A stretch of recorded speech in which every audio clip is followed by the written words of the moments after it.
열왕기하 1장 1절부터 9절까지의 말씀입니다. 합독하시겠습니다. 아합이 죽은 후에 모압이 이스라엘을 배반하였더라. 아하시야가 사마리아에 있는 그의 다락 난간에서 떨어져 병들매 사자를 보내며 그들에게 이르되 가서 에그론의 신 바알세붑에게 이 병이 낫겠나 물어보라 하니라. 여호와의 사자가 디셉 사람 엘리야에게 이르되 너는 일어나 올라가서 사마리아 왕의 사자를 만나 그에게 이르기를 이스라엘의 하나님이 없어서 너희가 에그론의 신 바알세붑에게 물으러 가느냐. 그러므로 여호와의 말씀이 네가 올라간 침상에서 내려오지 못할지라 네가 반드시 죽으리라 하셨다 하라. 엘리야가 이에 가니라. 사자들이 왕에게 돌아오니 왕이 그들에게 이르되 너희는 어찌하여 돌아왔느냐 하니 그들이 말하되 한 사람이 올라와서 우리를 만나 이르되 너희는 너희를 보낸 왕에게로 돌아가서 그에게 고하기를 여호와의 말씀이 이스라엘의 하나님이 없어서 네가 에그론의 신 바알세붑에게 물으려고 보내느냐. 그러므로 네가 올라간 침상에서 내려오지 못할지라 네가 반드시 죽으리라 하셨다 하라 하더이다. 왕이 그들에게 이르되 올라와서 너희를 만나 이 말을 너희에게 한 그 사람은 어떤 사람이더냐. 그들이 그들에게 대답하되 그는 털이 많은 사람인데 허리에 가죽띠를 띠었더이다 하니 왕이 이르되 그는 디셉 사람 엘리야로다. 이에 50부장과 그의 군사 50명을 엘리야에게로 보내매 그가 엘리야에게로 올라가 본즉 산꼭대기에 앉아 있는지라. 그가 엘리야에게 이르되 하나님의 사람이여 왕의 말씀이 내려오라 하셨나이다. 아멘. 자리에 앉으시겠습니다. 찬양 있겠습니다.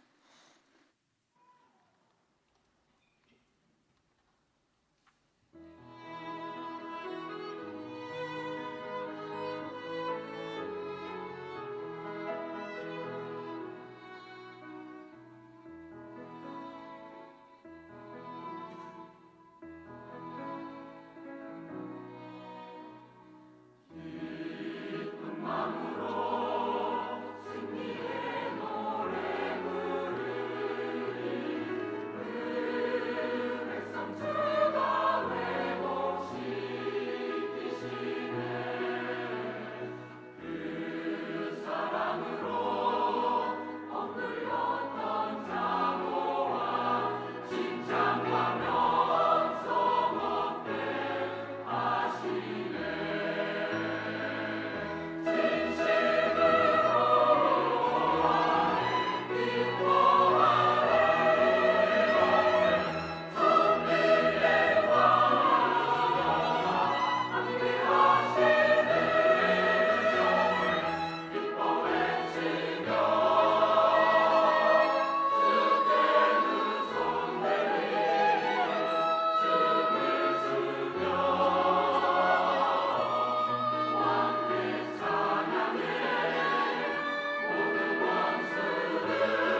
옆에 분들하고 같이 한번 축복할까요? 예수님의 이름으로 사랑하고 축복합니다 하고요.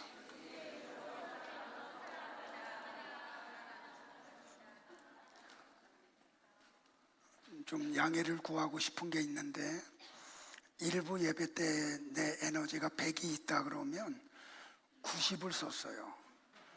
그리고 이제 10이 남았는데, 그래서 목양실에 가서 잠깐 이렇게 좀 누웠다가 일어나는데, 야, 2부 설교 감당이 될 수 있을까 할 정도로 오늘 좀 컨디션이 2부에 조금 좀 안 좋습니다.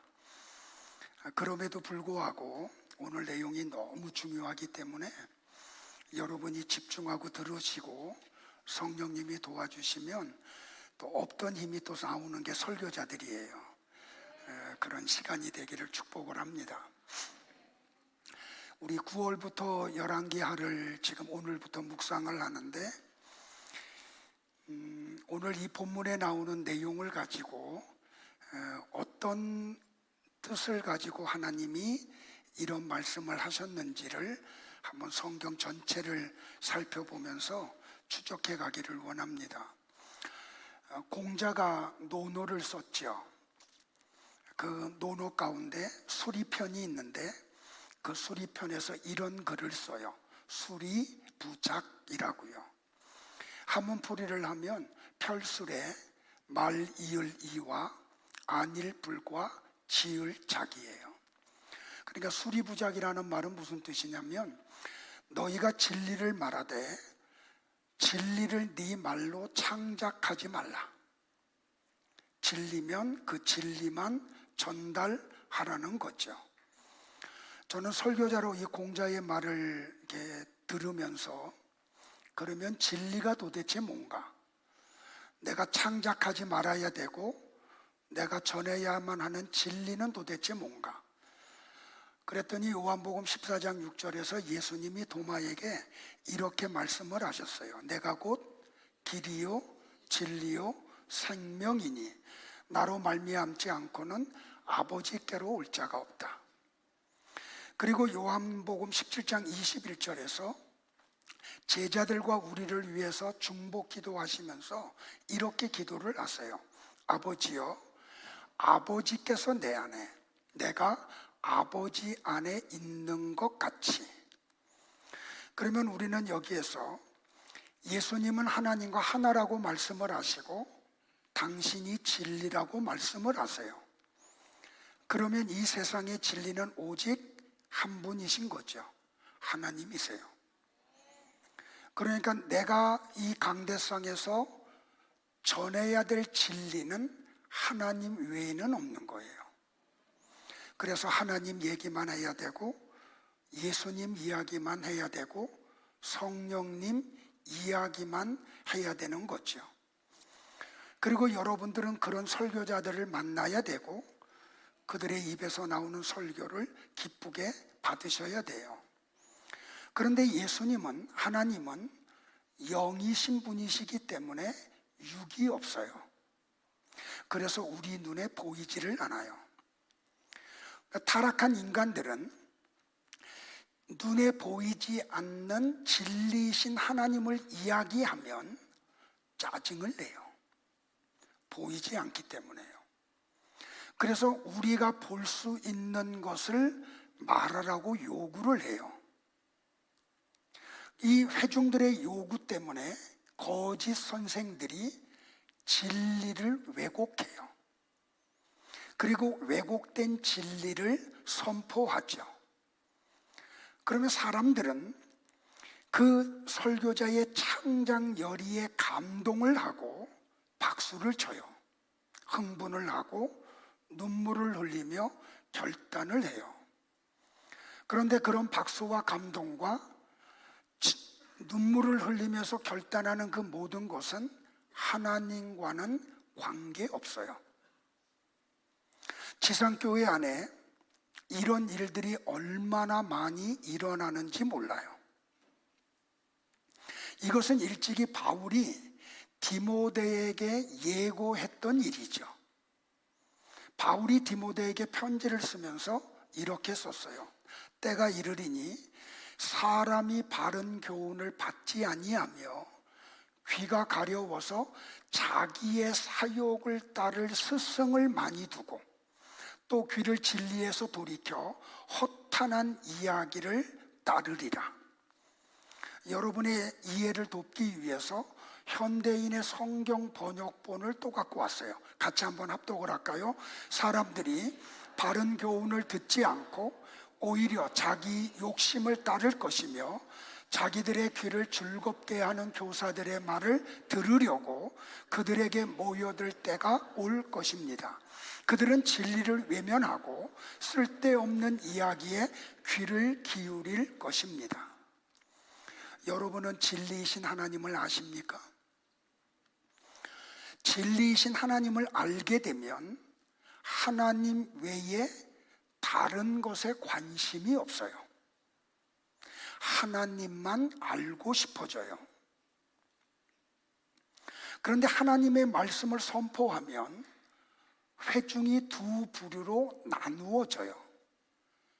첫 번째 부류는 진리이신 예수님 이야기를 하는데도 불구하고 그 이야기조차도 나의 유익에 도움이 되는 방향에서 설교하라고 요구를 해요. 근데 또 다른 부류의 사람들은 나는 예수님 이야기로 만족합니다. 다른 이야기 하지 마세요. 하나님 이야기만 해주세요. 하고 이렇게 나누어져요. 왜 교회 안에서 이렇게 두 부류의 사람들로 나누어지느냐면 첫 번째 사람들은 예수님을 섬김의 대상인 너로 알기 때문에 그래요. 근데 후자의 사람들은 예수님과 하나가 되어 진리를 누리고 있기 때문에 그래요. 그래서 나는 오늘 여러분들이 이 설교를 통해서 진리이신 하나님을 아시기를 바라요. 그리고 이 본문을 통해서 하나님이 주시고자 하는 그 의미가 무엇인지를 발견하는 복된 시간이 되기를 축복을 해요. 자, 오늘 첫 번째 주제는 그래서 엘리야와 예수 그리스도는 어떤 연관을 갖고 있느냐는 거죠. 자, 오늘 본문의 내용은 우리가 잘 알다시피 아합의 왕의 뒤를 이어서 아하시야가 이스라엘의 왕이 돼요. 왕으로 즉위한 지 얼마 후에 아하시야 왕이 타락해서 떨어지고 그것으로 인해서 병이 들어요. 그러자 그는 신하들을 시켜서 에그론의 신 바알세붑에게 내 병이 나을 것인지 낫지 않을 것인지를 물어오라고 명령을 내려요. 아하시야 왕의 명령을 받은 이 신하들이 에그론으로 가는 도중에 하나님이 엘리야에게 이 모든 내용을 말씀해 주시고 그 신하들을 찾아가서 내 말을 전하라고 이야기를 해요.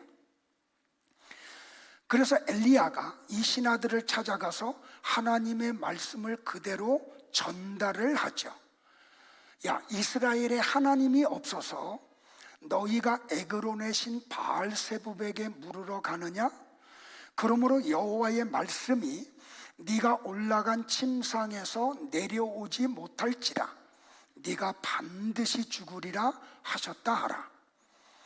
그래서 이 신하들은 에그론까지 가지 않고 발길을 돌려서 사마리아 왕궁으로 돌아가요. 돌아가서 엘리야를 통해서 선포된 하나님의 말씀을 아하시야 왕에게 그대로 전달을 해요. 그러자 이 아하시야 왕이 신하들에게 물어보죠. 야, 너희들에게 하나님의 말씀을 전한 그 사람은 어떻게 생겼느냐라고요. 그러자 신하들이 그들이 보았던 대로 그대로 이야기를 해요. 그는 털이 많은 사람인데 허리에 가죽띠를 띠었더이다. 이 신하들의 말을 듣자마자 아하시야 왕은 그가 엘리야임을 알아요. 그래서 자기도 모르게 이렇게 말이 튀어나와요. 이는 디셉 사람 엘리야로다라고 말이에요. 하나님의 말씀대로 아하시야 왕은 그 병상에서 죽어요. 그리고 후에 열왕기하 2장으로 가면 엘리야 선지자는 죽음을 맛보지 않고 하나님의 부름을 받아서 천국으로 승천을 해요. 이게 열왕기하 1장과 2장의 이야기예요. 그런데 이 엘리야에 대한 이야기가 역사가 한참 지난 구약 성경 마지막 성경인 말라기서에서 엘리야의 이야기가 다시 나와요.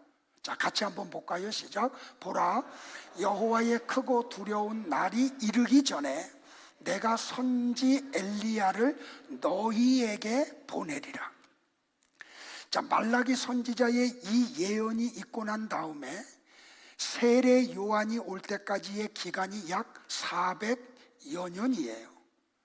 그때는 하나님은 선지자도 보내지 않고 꿈으로도 우림으로도 둠빔으로도 하나님의 어떤 계시도 이스라엘 백성들에게 알리지를 않으시죠.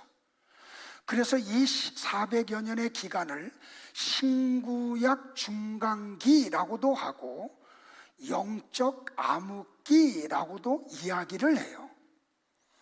그런데 말라기 선지자를 통해서 예언된 내용이 뭐냐면 엘리야가 올 거고 엘리야가 오면 여호와의 크고 두려운 날이 연이어 일어날 거야 라고 예언을 했어요. 이스라엘 백성들은 말라기를 통해서 예언된 하나님의 말씀을 굳건하게 믿고 있었어요.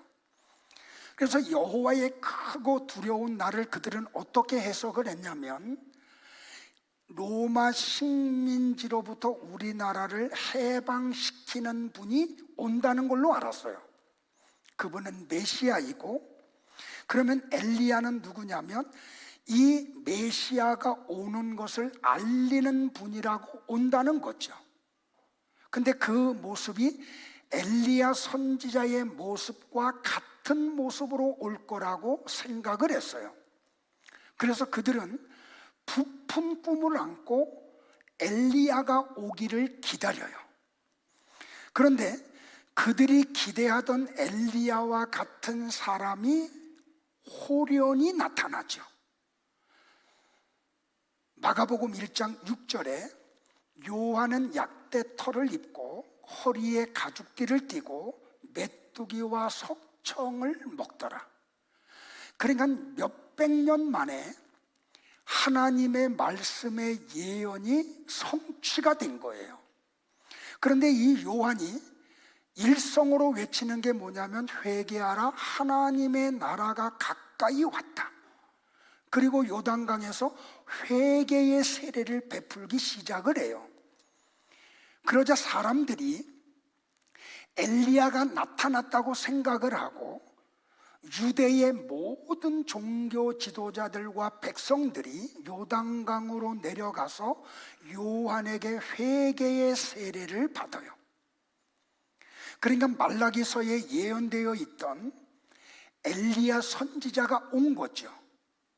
저 아시아 왕 때에 사역을 했던 그 엘리야의 선지자는 모형이고 그림자라는 거예요. 실체가 왔다는 거죠.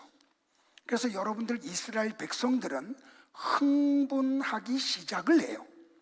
왜냐하면 여호와의 크고 두려운 날이 곧 올 것이기 때문에. 이 여호와의 크고 두려운 날은 메시아의 탄생을 이야기하는 거죠. 그런데 그들이 그런 그 여호와의 크고 두려운 날을 기대하고 있는데 어느 날 나사렛 청년 예수라는 친구가 세례 요한과 똑같은 말을 해요. 회개하라, 하나님의 나라가 가까이 왔다고요. 그리고 메시아와 같은 능력이 나타나. 말을 하면 눈먼 자들의 눈이 밝아지고 안진뱅이들이 말씀 한마디에 일어나서 걸어가고 중풍병에 걸려서 38년 동안 누웠던 사람이 말씀 한마디에 벌떡 일어나서 걸어가기도 하고 현대의학으로도 고칠 수 없는 나병 환자들 10명을 향해서 야, 제사장에게 가서 너희 몸을 보여. 그랬더니 그들의 몸이 가는 도중에 깨끗해지기도 하고, 심지어는 요동치던 갈릴리 바다를 향해서 말씀 한마디 하니까 바람이 잔잔해지고 파도가 없어져요. 심지어는 보리떡 5덩어리와 물고기 2마리를 가지고 하늘을 우러러서 육칼이 됐어요. 축사하고 떼어줬더니 장정만 5,000명이 먹고, 그 다음에 부스러기를 12광줄이나 거두죠. 심지어는 죽어서 행렬을 나가고 있는 나인성 과부의 아들을 살리기도 하고, 회당장 야이로의 딸을 살리기도 하며, 심지어는 죽은 지 나흘이나 된 나사로를 살리기도 해요.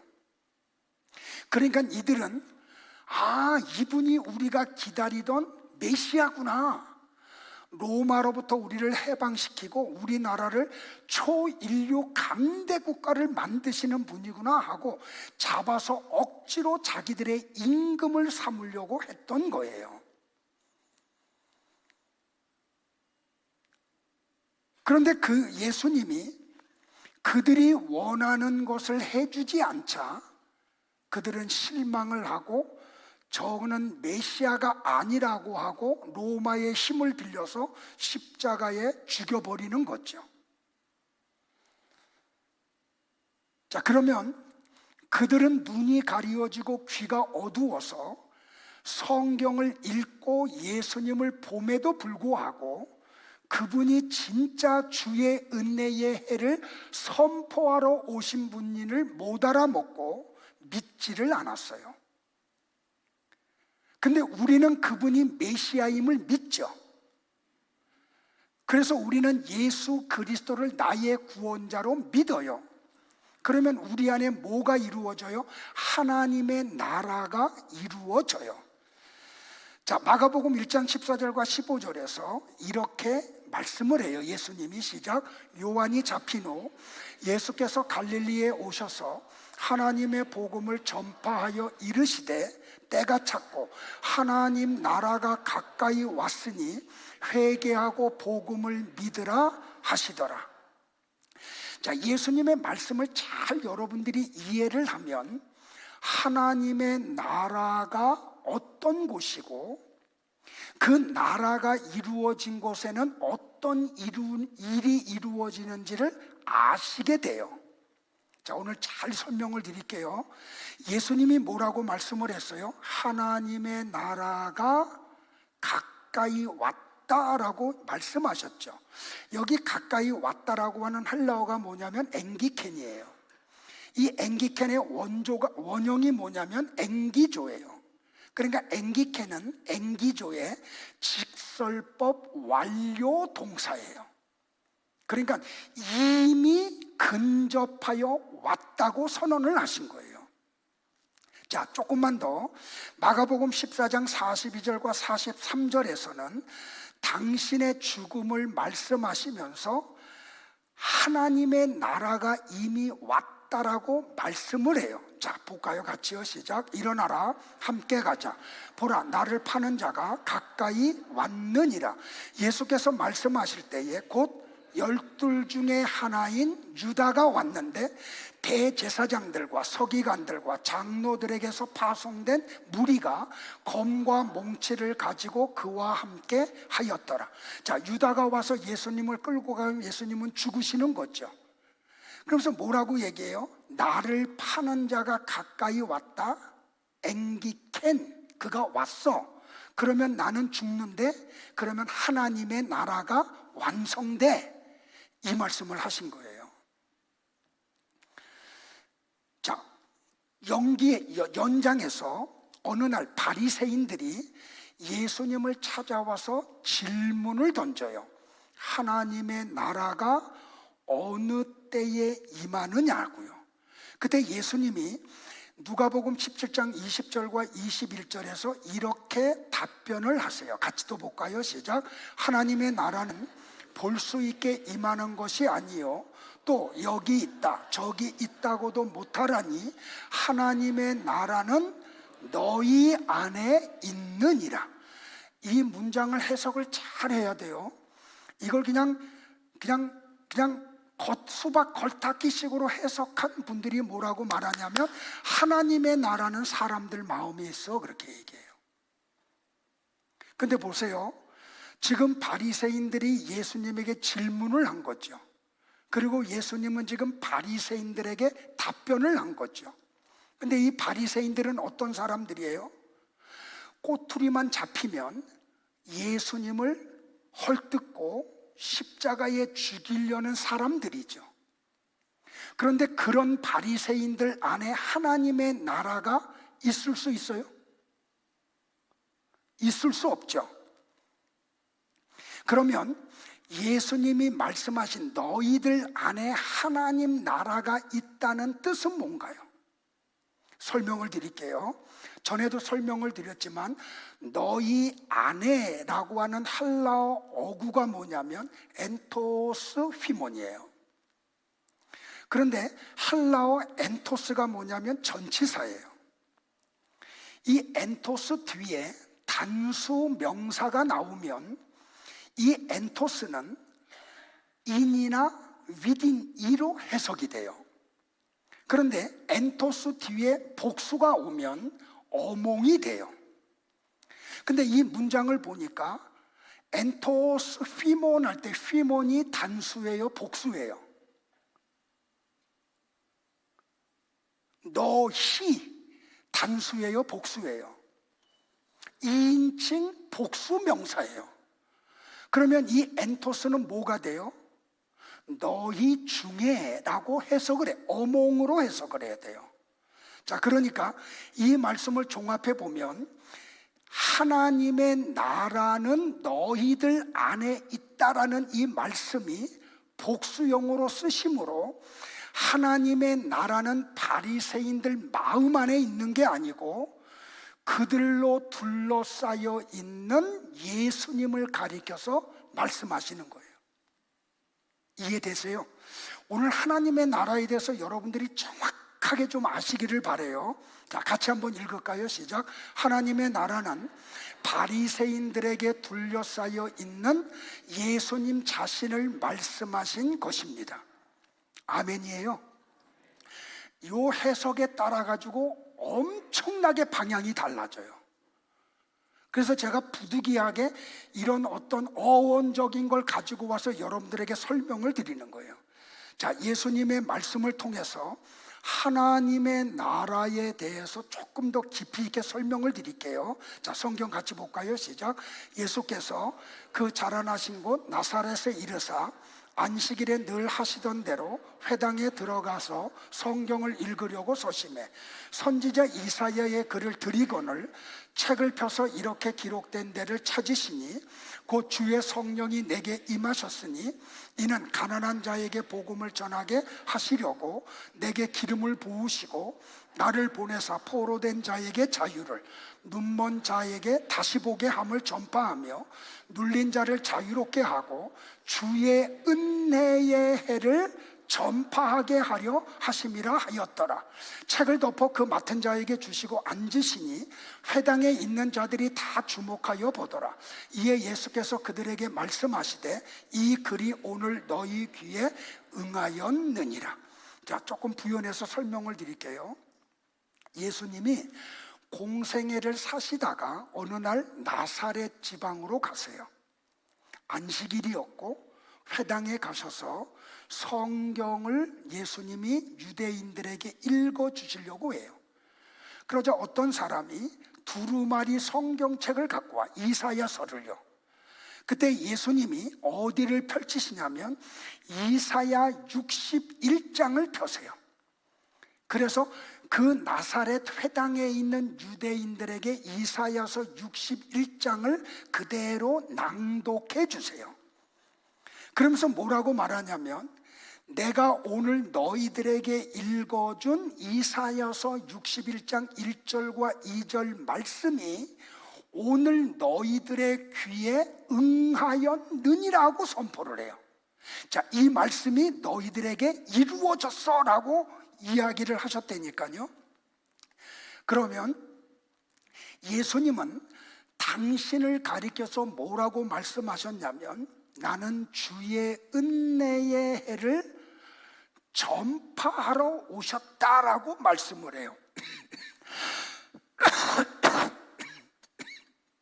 죄송합니다. 제가 막 진리 속으로 들어가면 흥분했어요. 흥분하면 기침이 나와요. 자, 보세요 여러분들. 주의 은혜의 해, Year of the Lord라는 말은 뭐냐면 신년을 이야기해요. 그러면 예수님이 신년을 선포하러 왔다는 것과 하나님의 나라가 무슨 연관이 있느냐는 거죠. 자, 신년이 언제예요? 자, 우리가 알아야 될 게 뭐냐면 첫 번째, 6일을 지나고 난 다음에 7째 되는 날이 무슨 날이에요? 안식일이죠. 자, 6년을 지내고 7년째 되는 해를 뭐라 그래요? 안식년 하죠. 이 안식년이 7번 반복돼. 그럼 7번째 안식년은 몇 년째예요? 49년째. 그러니까 대학교 좋은 데 나온 거 필요 없어. 초등학교만 잘 나오면 돼. 7 곱하기 7이면 49잖아요. 자, 7번째 안식년 다음의 해인 50년은 신년이에요. 또 안식해야 돼요. 그래서 이 신년을 가리켜서 뭐라고 말하냐면 대안식년이라고 이야기를 해요. 자, 그러면 여러분들 보세요. 예수님은 지금 이걸 선포하러 왔대요. 신년을 선포하러 왔대. 그럼 여러분들 신년이 뭔지를 알아야 되겠죠. 신년은 하나님의 은혜가 폭포수와 같이 쏟아지는 해예요. 그래서 3가지 은혜가 쏟아져요. 첫 번째는 뭐냐면 살면서 49년 동안 살면서 지었던 빚에 대해서 원금과 이자가 조건 없이 탕감이 되는 해예요. 이게 신년이에요. 두 번째는 땅을 팔았든지 땅을 통해서 융통을 했든지 신년이 되면 조건 없이 땅이 회복되는 해예요. 세 번째는 부지 중에 사람을 살인하고 도피성에 숨었던 사람이 신년 때에는 자유를 누리는 해가 신년이에요. 그러니까 예수님은 이걸 선포하러 왔다라고 선언을 하시죠. 그러면 이건 뭘 이야기하냐면 누구도 상환할 수 없는 죄의 빚, 그 아담의 원죄와 우리 스스로 지은 자범죄에 대한 죄의 값을 예수님이 해결하러 오셨다는 걸 이야기해요. 그래서 예수님이 주의 은혜의 해를 선포하러 왔다. 나는 신년을 완성하러 왔다라고 말씀을 하시는 거예요. 이해되시겠어요, 여러분들? 그러니까 이걸 뭐라고 얘기한다 그랬어요? 고엘 제도라 그랬죠. 기업 부르기. 그래서 룻기는 고엘 제도를 모르면 해석이 된다고요? 안 된다고요? 안 된다고요. 그래서 보아스라는 사람이 예수님의 모형이 되어서 엘리멜렉의 가정에 땅을 회복시켜주고 그 가정의 대를 연결시켜주잖아요. 그래서 이 기업 무르는 제도를 통해서 누가 태어나요? 다윗 왕이 태어나고 예수 그리스도가 탄생을 해요. 그래서 마태가 마태복음 1장 1절에서 이는 아브라함과 다윗의 자손 예수 그리스도의 세계다라고 함으로 유대인들에게 뭘 선포해요? 예수님이 바로 고엘 제도, 기업 무르는 자들로 너희들에게 오신 분야라는 걸 선언한 거라니까요. 아주 입 벌리고 자라. 자, 보세요 여러분들. 그러니까 예수님은 지금 이스라엘, 그러니까 마태는 마태복음을 왜 기록했다고요? 유대인들에게 예수님을 전하려고. 이거 아셔야 된다니까요. 그러니까 마태나 마가나 누가나 요한은 어떤 대상을 전도하려고 각기 복음서를 기록한 거예요. 의미 없이 기록한 게 아니에요.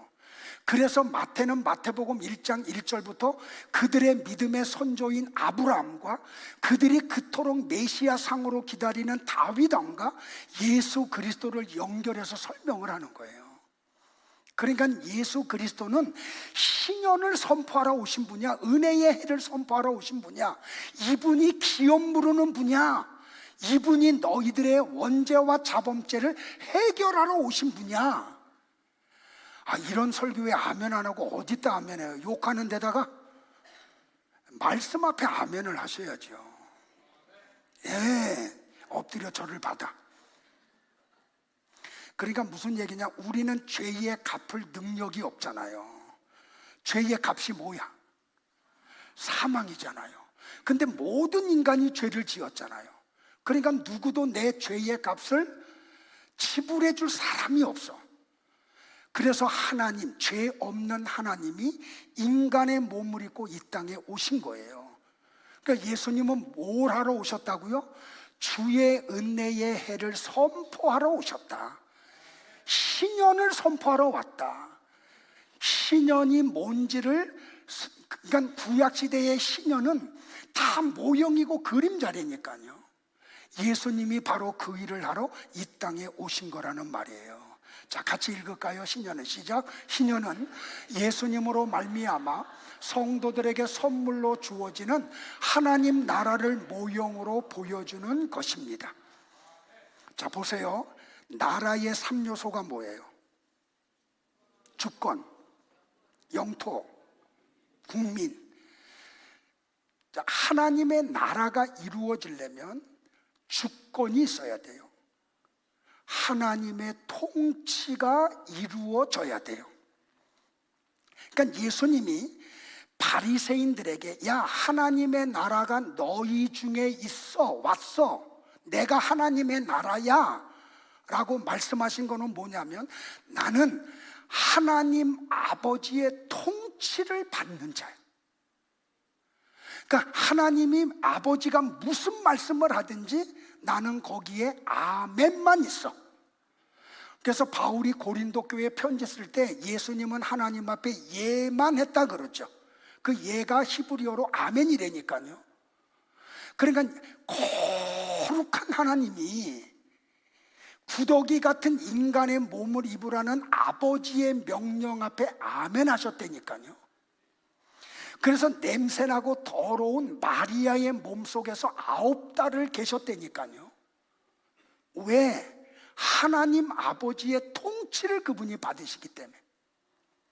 그분이 30년 동안 요셉 밑에서 목수일을 배우고 목수일을 하래요. 아버지의 명령 앞에 예수님은 아멘 하셨다니까요. 그리고 공생애를 시작하시면서 십자가에 마지막 달려 죽으셔. 그 말 앞에도 예수님은 아버지 말씀 앞에 아멘 하셨다니까요. 이게 하나님의 나라예요.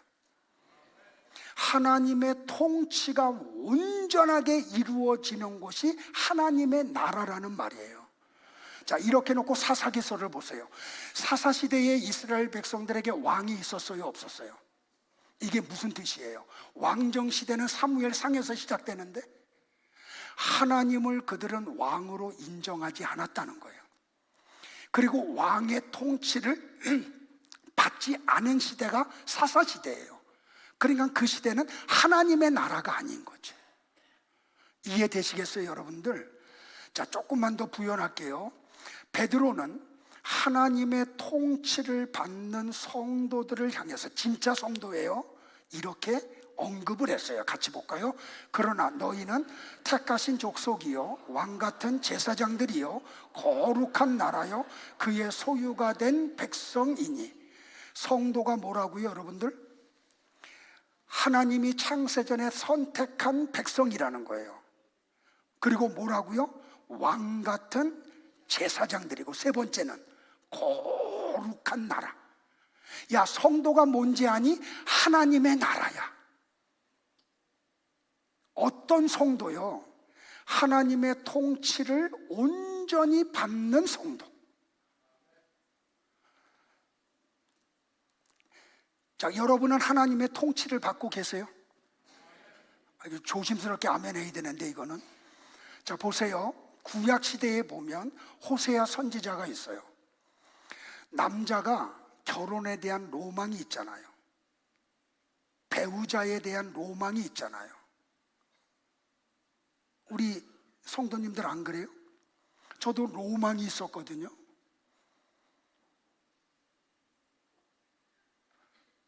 왜 웃는지 나도 몰라. 근데 호세아 선지자에게 하나님이 내리는 명령이 뭐예요? 야, 이스라엘의 유명한 음탕한 여자 있지?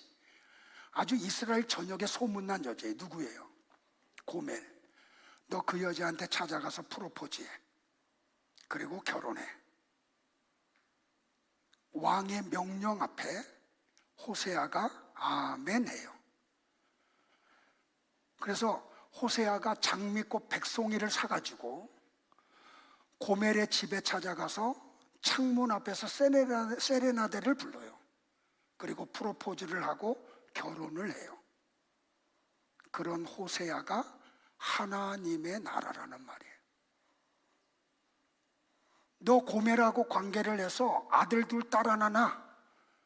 내가 이름 다 지어줄게. 그들은 다 저주받은 자식들이야. 여러분들, 우리가 결혼을 하면 자녀에 대한 로망이 없어요? 근데 아들 딸 낳으래요. 근데 그들은 내가 다 저주할 거래요. 하나님이 그래서 이름까지 지어줘요. 그런데 호세아가 하나님의 명령 앞에 아멘 해요. 이게 하나님의 나라예요. 그러니까 여러분들, 이런 성도가 얼마나 될까요? 그래서 제가 적다는 얘기하는 거예요. 여러분들이 성경을 알아가면 알아갈수록 진짜 성도가 희박함을 발견하게 돼요. 하나님의 명령 앞에 내 처지 얘기하죠. 내 형편 얘기하고 내 감정 이야기하고. 그 하나님의 나라가 아니에요. 하나님의 명령이 딱 떨어지면 내 처지와 환경과 형편 보지 않고 아멘 하는 거예요. 그게 하나님의 나라예요. 그러니까 여러분의 삶이 어떻게 돼야 돼요? 하나님이 나에게 무엇을 하라고 명령을 하시든지 죽도록 충성하다가 티끌로 사라지는 게 성도예요. 그런 성도를 하나님의 나라라고 이야기를 하죠. 그런데 이 지상교회가 자꾸 뭘 가리키냐면, 너희들 열심히 사회에 가서 노력해. 사기도 치고 거짓말도 하고 남들 막 찝어 누르고, 그래서 많이 돈 벌어서 11조 많이 해. 봉사하고 여러 가지 일을 해. 그래서 하나님을 좀 도와. 여러분, 이거는 사탄의 가르침이에요. 전도와 구제와 헌신은 하나님의 은혜로 주어진 자들에게 자연 발생적으로 나오는 거예요. 이걸 통해서 우리가 하나님 앞에 공로를 내세울 수 없어요. 죽도록 충성했는데도 불구하고 마지막 성도들의 고백은 뭐가 돼야 돼요? 다 하나님의 은혜였습니다. 내가 한 게 아닙니다. 하나님이 하신 겁니다. 그래서 마태복음 25장에 가면 세 가지 비유 나오죠. 자, 첫 번째, 째려볼 거야? 열처녀 비유. 두 번째, 탈란트 비유. 세 번째, 양과 염소 비유. 자, 어떤 무리를 향해서 예수님이 뭐라 그래요? 야, 너희들은 오른편으로 가. 오른쪽이 아니에요. 니을 히읗이에요. 오른편이에요. 그랬더니 이 양들이 예수님에게 이런 질문을 하죠. 우리는 오른편으로 갈 자격이 없는 자들입니다 하고요. 그랬더니 예수님이 아니야, 너희들은 자격 있어 그러죠. 그러면서 예수님이 하신 말씀이 뭐예요? 야, 내가 줄일 때 너희들 먹을 것 줬어. 내가 목마를 때 마실 걸 주고, 내가 헐벗었을 때 입을 걸 주었고, 내가 옥에 갇혔을 때 나를 돌봐줬어. 그랬더니 이 양들이 뭐라 그래요? 우리가 언제 예수님에게 그런 일을 했습니까? 하고 물어보죠. 그러니까 진짜 성도는 자기가 죽도록 충성하고도 무엇을 했는지를 잊어버려. 그게 성도예요. 내가 과거에는 이런 일을 했다고 스스로 가짜임을 드러내는 거죠. 내가 예전 교회에서는 이것도 하고 저것도 했다고. 근데 또 한 무리가 오니까 예수님이 어디로 가래요? 왼편으로 가래요. 그랬더니 이들이 고개를 빳빳이 들고 따지죠. 왜 우리는 왼편으로 가냐고. 예수님이 반대로 말씀하시죠.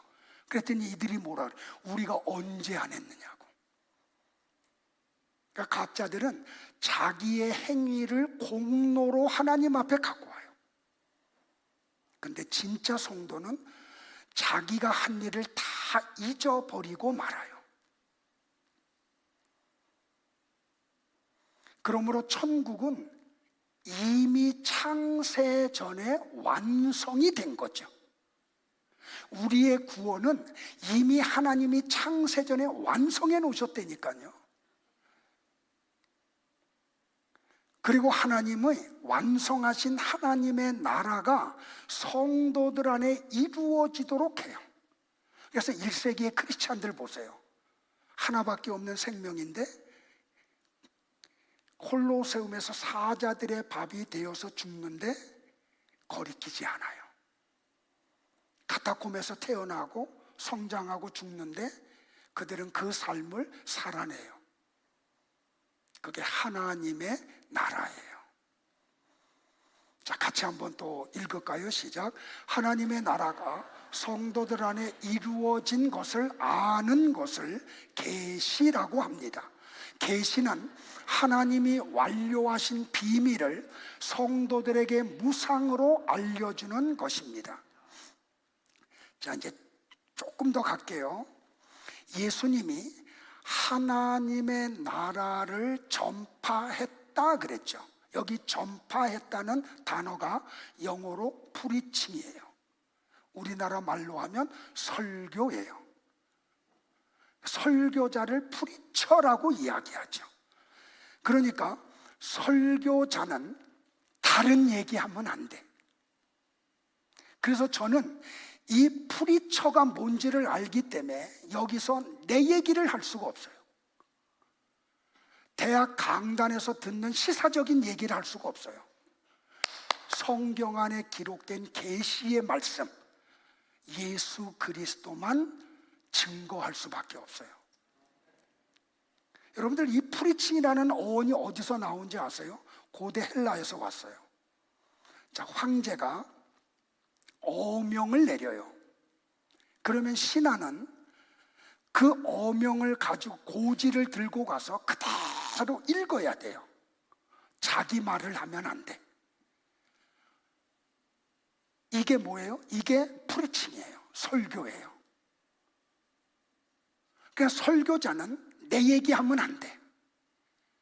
만왕의 왕이신 하나님의 말씀을 그대로 전해야 돼요. 그래서 최고의 설교가 뭐냐면 성경을 읽는 거예요. 근데 성경을 읽기만 하면 여러분들이 그 속에 담겨져 있는 의미를 모르니까 문화적이고 역사적이고 환경적이고 이런 모든 것을 설교자가 찾아내서 여러분들로 하여금 하나님의 말씀을 알아듣게 하는 게 설교자예요. 그래서 저는 이 이야기 하는 거예요. 이해되시겠어요, 여러분들? 전도도 똑같아요. 그래서 여러분들 누군가 찾아가서 예수님 믿으면 당신 집에 있는 우환이 다 없어져. 이건 전도 아니에요. 예수 믿으면 당신 아들 대학 가. 이것도 전도 아니에요. 당신 예수 믿으면 무너졌던 사업이 잘 일어날 거야. 이것도 전도 아니에요. 하나님의 말씀을 그대로 케류그마를 선포하는 거예요. 그래서 바울이 빌립보 감옥에서 뭐라 그래요? 주 예수를 믿으라. 그리하면 너와 네 집이 구원을 받으리라. 끝. 그 사람이 믿고 안 믿고는 하나님이 하시는 일이에요. 우리는 왕의 말씀을 그대로 전달하기만 하는 거예요. 이거 놓치지 마세요. 자, 말씀 정리할게요. 자, 지금부터 이제 정신 차리면 돼요. 예수님이 세상에 오셔서 뭐라고 말씀하셨다고요? 하나님의 나라가 가까이 왔어. 그러니 너희들은 회개해야 돼. 여러분들 2000년 전에 이스라엘 백성들이 세례 요한과 예수님으로부터 이 이야기를 들었다니까요. 이방인들에게 한 게 아니에요. 지금으로 말하면 예수님이 교회에 와서 얘기하는 거예요. 야, 이놈들아, 회개해. 하나님의 나라가 가까이 왔어. 정신 차리라는 거죠. 너희들이 오랫동안 교회 생활했지만 뭘 모른다는 게 전제되잖아요. 그러면서 뭐라고 말씀해요? 내가 주의 은혜의 해를 선포하러 오셨다라고 말씀을 해요. 자, 다시 얘기해요. 희년은 예수 그리스도로 말미암아 성도들의 죄가 창감되는 것을 모용해요. 그래서 예수님이 주의 은혜의 해를 선포하러 왔다고 말씀하신 거죠. 그리고 그분은 십자가에서 죽으심으로 나와 여러분의 죄의 값을 다 지불해 주셨어요. 그러면 이 예수님이 진짜 성도들 안에 영으로 거하시죠. 근데 그 우리 안에 거하시는 예수님은 어떤 분이라고요? 하나님 아버지를 왕으로 영접한 분이야. 그리고 왕의 명령이 떨어지면 아멘 하고 실천하는 분이에요. 그 예수님이 누군가 안에 들어갔다고 하면 그 사람도 하나님의 명령 앞에 아멘만 나오게 돼요. 이걸 순종이라고도 하고, 이 순종이 온전히 이루어지는 성도를 하나님의 나라라고 이야기를 해요. 그래서 예수님이 재창조를 이루기 위해서 십자가에서 죽으시고 부활하신 날을 우리가 지키는 거죠. 그래서 우리가 지금 주일에 모인 거예요. 자, 같이 한번 또 읽을까요? 시작. 주일은 성도들이 모여 예수 그리스도의 죽음과 부활로 말미암아 이루어진 하나님의 나라가 완성된 것을 축하하고 자랑하는 날입니다. 자, 여러분 안에 하나님의 나라가 완성됐어요? 여러분은 하나님의 통치 앞에 아멘만 하세요? 이걸 자랑하는 거예요. 성도님, 내 안에 하나님의 나라가 이루어졌어요. 나는 하나님의 통치를 온전히 받고 있어요. 하나님이 무슨 명령을 하든지 나는 아멘만 합니다. 이걸 서로 얘기하는 거예요. 이따가 5층 식당에 가서 식사하시면서 이거 자랑하는 거예요. 그리고 서로 그 이루어진 하나님의 나라를 보면서 기뻐하는 거예요. 이걸 뭐라 그래요? 성도의 교제라고 하는 거예요. 모여서 남의 흉을 보는 게 성도의 교제 아니에요. 그냥 맛있는 거 먹으러 다니는 것, 그게 성도의 교제 아니에요. 이걸 뭐라고 정의해요? 안식이라고 해요. 이걸 안식이라 그래요. 한국교회가 안식을 잘못 알고 있다 그랬잖아요. 그죠? 근데 창세기 2장에 보면 안식이라는 단어가 누구에게 쓰였어요? 1장에 하나님에게 쓰였어요. 근데 우리가 아는 하나님은 어떤 분이에요? 전능하시고 전지하신 분이에요. 이 전능하신 하나님이 6일 동안 우주와 만물을 창조하셨다고 에너지가 고갈돼요? 나같이? 우리 하나님 그런 분 아니에요. 그러니까 안식은 쉬는 게 아닌 게 드러나죠. 하나님이 안식하셨대요. 그게 뭐냐면 하나님의 계획과 뜻이 완벽하게 이루어진 최선의 상태, 그걸 안식이라 그래요. 이 안식이 있는 곳을 뭐라 그래요? 하나님의 나라라고 그래요. 그러니까 내 안에 하나님의 계획과 뜻이, 창세전에 하나님이 계획하신 것과 뜻이 내 안에서 완벽하게 이루어져. 그걸 하나님의 나라, 그걸 누리는 걸 안식이라 그런다고요. 안식하기를 주의 이름으로 축복을 해요. 그래서 찬송가 438장에 보면 그 작사가가 이렇게 작사를 했죠. 내 영혼이 은총 입어 중한 재짐 벗고 보니 슬픔 많은 이 세상도 어떻게 된다고요? 천국으로 바뀌도다. 2절은요, 주의 얼굴 뵙기 전에 멀리 뵈던 하늘나라 내 맘속에 이루어지니 날로 날로 가깝도다. 3절은요, 높은 산이 거친 들이 초막이나 궁궐이나 내 주 예수 모신 곳이 그 어디나 하늘나라. 후렴은요, 할렐루야 찬양하세 내 모든 죄 사함 받고 주 예수와 함께하니 그 어디나 하늘나라. 우리의 선조들은 이거 외치다가 세상 떠났어요. 여러분들, 예수님이 누구이신지를 알고 그분이 있는 곳이 어디가 되든지 나는 그분과 함께 하기를 원한다. 그게 믿음이에요. 그래서 성도들은 빨리 나그네 인생길을 마치고 싶죠. 주님이 계신 곳에 빨리 가고 싶은 거예요. 그래서 바울이 빌립보 교회에다가 이렇게 편지를 써요. 내가 죽음과 사는 것 속에 끼어 있는데 차라리 세상을 떠나서 그리스도와 함께 있는 것이 훨씬 더 좋은 일이라. 그렇게 하고 싶으나 내가 육신으로 있는 것이 너희를 위하여 더 유익하리라. 세 번역으로 갖고 왔거든요. 같이 한번 합독할까요?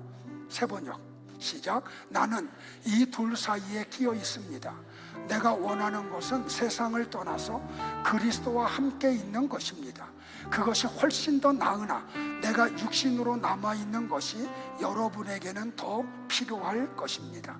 고린도 교회 성도들에게도 이런 고백을 했어요. 우리가 담대하여 원하는 바는 차라리 몸을 떠나 주와 함께 거하는 그것이라. 자, 세번역 성경 같이 볼까요? 우리는 마음이 든든합니다. 우리는 차라리 몸을 떠나서 주님과 함께 살기를 바랍니다. 나는 여러분들이 예수님을 더 알아가기를 바라요. 어저께 연로하신 집사님하고 교제를 하는데 그 집사님이 이런 말씀을 하세요. 목사님은 참 특이한 분이라고. 여러 교회를 다녀봤는데 아무 얘기 안 하고 1시간 도록 성경 얘기만 하더라고. 그래서 특이하대요. 그러니까 집사님의 말인즉슨 그런 설교자들이 많지 않다는 거잖아요.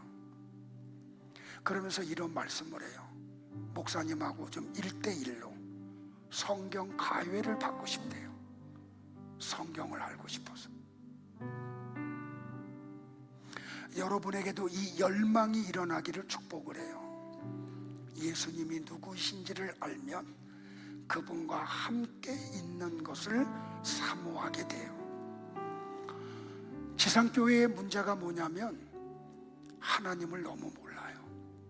예수님을 너무 몰라요. 어제 또 다른 분이 이런 얘기예요. 어느 교회 갔더니 하나님도 돈을 좋아하신다는 얘기를 하더래요. 제가 아니라 그랬어요. 이게 우리가 살고 있는 시대에 나타나고 있는 실제 현상이에요. 예수님이 제자들과 우리를 위해서 이렇게 기도하셨어요. 같이 한번 우리도 기도할까요? 시작. 아버지께서 아들에게 주신 모든 사람에게 영생을 주게 하시려고 만민을 다스리는 권세를 아들에게 주셨음 이로소이다. 빨리 와요. 영생은 곧 유일하신 참 하나님과 그가 보내신 자 예수 그리스도를 아는 것이니이다. 영생이 뭐라고요? 하나님을 아는 거예요. 빨리빨리 움직여요. 하나님이 보낸 예수님을 아는 거래요. 그게 뭐라고요? 빨리 나오라니까 얘들아. 그게 영생이래요. 나는 여러분들이 영생하기를 축복을 해요. 우리 친구들 내가 얼마나 좋아하는지 몰라요. 사랑하는지 몰라요. 그 은혜 받는 모습을 보면 너무 예쁘기도 하고 같이 한번 찬양 듣고 우리도 같이 찬양하겠습니다.